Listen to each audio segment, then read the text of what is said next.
அனைவருக்கும் வணக்கம். நான் கிருஷ்ணகிரி குகை காளிமன் ஆலயத்திலிருந்து எல்லம்மன் திருக்கோயில் அமைஞ்சிருக்குது. கிருஷ்ணகிரி குகை காளினாலே சக்தி வாய்ந்த அம்மான்னு சொல்லலாம். அப்பேற்பட்ட இடத்துல பார்த்தாக்கா பெங்களூரை சேர்ந்த என்னோட பக்தர் தீராத பிரச்சனைன்னு சொல்லலாம். உயிருக்கே ஒரு போராட்டமாக இருந்து மருத்துவரால் கூட கைவிடப்பட்டது அப்படின்னு சொல்லக்கூடியது. ஒரு நேரத்தில் என்னுடைய மக பார்த்தாக்க அழுந்து புலம்பி, அம்மா எனக்கு சொத்து சுகம் எனக்கு எதுவுமே வேண்டாயம்மா, எல்லாருமே நான் நம்பி சீரழிஞ்சிட்டேன், என்னுடைய கணவனோட உயிராகப்பட்டது எனக்கு வேணும், எனக்கு நான் மடிப்பிச்சு நான் கேட்குறேன் தாயேன்னு சொல்லி என் பிள்ளை காலை பிடிச்சு கதறி எழுந்து அம்மனோட அருள்வாக்கில் அம்மா நான் உனக்கு மருத்துவ காரிச்சு அவதாரம் எடுத்து நான் உன் பின்தொடர்ந்து நான் என் மகனோட உயிர் பிச்சு நான் கொடுக்குறேன் அப்படின்னு அம்மா வாக்கு கொடுத்தாங்க. அம்மா கொடுத்த வாக்கு வேத வாக்காக எடுத்து என் பிள்ளை போச்சு. அதுக்கு மேற்பட்டு என்ன நடந்துச்சுன்றது, எதுக்காக என்ன சூழ்நிலைக்காக அப்படிலாம் ஆச்சுன்றது அவங்க மூலியமா அது தெளிவரையாக நம்ம கேட்டு தெரிஞ்சுக்கலான்றதுக்காக தான். எல்லாருக்கும் வணக்கம். நான் பெங்களூர்லேருந்து கரப்பள்ளியிலேருந்து வரேன்.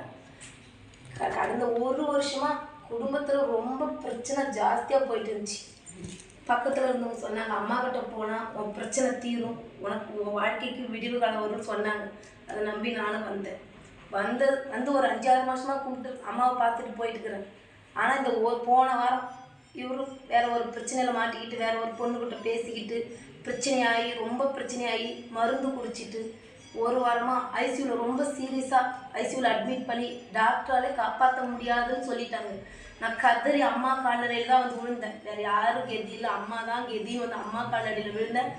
அம்மா வாக்கு கொடுத்தா, உன் தாலி பாக்கியத்தை நான் காப்பாற்றி கொடுக்குறேன், மருத்துவ வச்சியா உன் கூட பின்தொடர்ந்து உன் தாலியை காப்பாற்றி கொடுக்குறேன்னு அம்மா வாக்கு கொடுத்தா.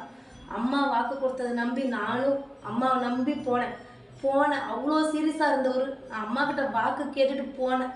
2 மணி நேரத்தில் அவர் சுயநிலைக்கு அவ்வளோ டாக்டராலே நம்ப முடியாத அளவுக்கு அவர் உடம்பு க்யூர் ஆகி இந்த ஒரு 4 நாளில் அவ்வளோ அவரே கோயிலுக்கு நிற்கிற அளவுக்கு அந்த அம்மா என் வாழ்க்கையில் அதிசயத்தை நடத்தி காமிச்சிக்கலாம். 2 மணி நேரத்தில் ரொம்ப டாக்டராலே முடியாதுன்னவங்க அதிசயம் என் வாழ்க்கையில் அந்த அம்மா காமிச்சிக்கிறான். அதை எங்கள் வீட்டுக்காரர் சொல்லுவார். வணக்கம். நான் ரொம்ப முடியாமல் என்னால் எந்த ஒரு விஷயமும் டாக்டர் எல்லாம் கை விட்டு இல்லை எங்களால் எதுவும் ஆகாது, எங்களால் சொல்ல முடியாது, 2 நாளைக்கு சொல்ல முடியாதுன்னு சொன்ன ஒரு விஷயம். நான் ஹாஸ்பிட்டலில் இருந்தேன். எங்கள் மிஸ்ஸஸ் நான் கிருஷ்ணகிரி ஹாஸ்பிட்டலில் இருந்தேன். எங்கள் மிஸ்ஸஸ் கோவிலுக்கு வந்தாங்க. இங்கேருந்து கோவிலில் பூஜை பண்ணிட்டு ஒரு தீர்த்தம் எடுத்துன்னு ஒரு 2 ட்ராப் எனக்கு வாயில் போட்டு மேலே போட்டு வச்சாங்க.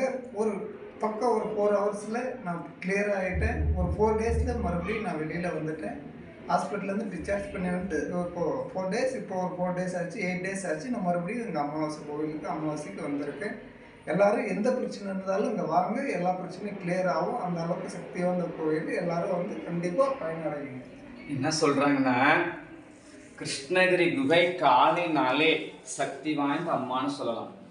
சூசைடு பண்ணிக்கின்னு ஏதோ ஒரு பிரச்சனையால் சூசைடு பண்ணிக்கின்னு டாக்டரால் கூட நாங்கள் சொல்ல முடியாது, இன்னும் 2 நாள் சொல்ல முடியாது சொல்லி கோமா ஸ்டேஜுக்கு போயிட்டு ஐசி வார்டில் இருந்துட்டு சொல்ல முடியல, நான் டைம் சொல்லியிருக்கிறாங்கம்மா அப்படின்னு சொல்லி என் மக கதறி அம்மாளாண்ட கதறி காலை பிடிச்சி அலந்து என்னுடைய கணவனை காப்பாற்றி என் பக்கம் நீ ஒப்படைக்கணும்மா, நீ என் தாயுமா அப்படின்னு சொல்லி என் மக கேட்கும் பொழுது அம்மா சொன்னாங்க, நீ என் மகனுக்கு உயிர் தலையெழுத்து கெட்டியாக இருக்குது, என் மகன் உயிர் பிழைச்சி மீண்டும் இந்த மண்ணை மெரிப்பான் அப்படின்னு அம்மா சொன்னாங்க.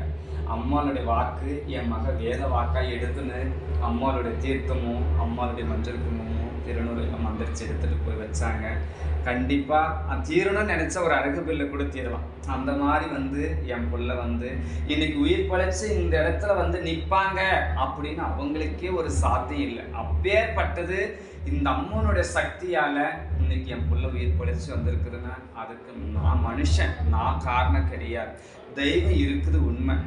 நான் சாதாரண மனுஷன் என்னைக்கும் கடவுள் ஆகிட முடியாது. கடவுள் தான், மனுஷன் தான்.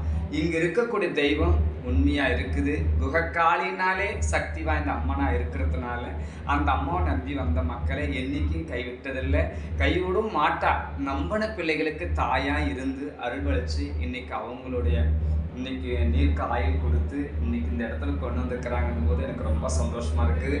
இதை போல எத்தனையோ பிள்ளைங்க, எத்தனையோ பிரச்சனைலாம் இருக்கக்கூடிய பிள்ளைங்க, பல பிரச்சனை. மனுஷனா பிறந்தா ஒவ்வொரு மக்களுக்கும் ஒவ்வொரு பிரச்சனை இருக்குது. அதை போல இது போல உண்டான பிள்ளைங்க இந்த வீடியோ பாருங்க. இந்த சக்தி வாய்ந்த குகைக்காளியம்மனை வேண்டிக்கங்க. தீராத பிரச்சனை எல்லாம் தீர்த்து வைப்பான்றது இதன் மூலியமா தெளிப்படுத்துறேன். அதே போல அமாவாசை வந்து பார்த்தாக்க குகைக்காளி அம்மனுக்கு பாலால் அபிஷேகமும் கோலாகலமான கடாபலி வெட்டு அன்னதானமெல்லாம் நடக்குது. அதுக்கெல்லாம் காரணம் வந்து நான் கிடையாது. இதை போல உண்டான பிள்ளைங்கள்லாம் வந்து வேண்டிக்கிறாங்க, அம்மா காப்பாற்றி கொடுக்குறாங்க. அதை வச்சு என்ன பண்ணுறாங்க, அவங்க வந்து அம்மா என் புருஷனை காப்பாற்றினா, என் குடும்பத்தை காப்பாற்றினா, நாங்கள் ஆடு வெட்டணும், அம்மனுக்கு அபிஷேகம் பண்ணணும். ஒவ்வொரு பிள்ளைகளும் ஒவ்வொரு மாதமும் பார்த்து எத்தனையோ பிள்ளைங்க செஞ்சுட்டு தான் இருக்கிறாங்க.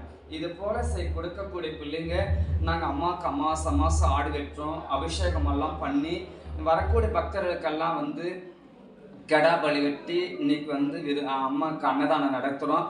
அதுக்கெல்லாம் காரணம் இது போல் உண்டான பிள்ளைங்க கொடுக்குற பூஜையும் அன்னதானம் கொடுக்கக்கூடிய பிள்ளைங்க இது போல் உண்டான பிள்ளைங்க தான் கொடுத்துட்ருக்குறாங்க.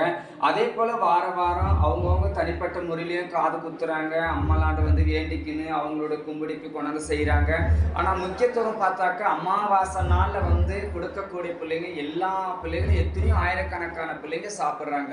அதனால் அதுக்கெல்லாம் காரணம் இந்த மாதிரி பிள்ளைங்க தான்.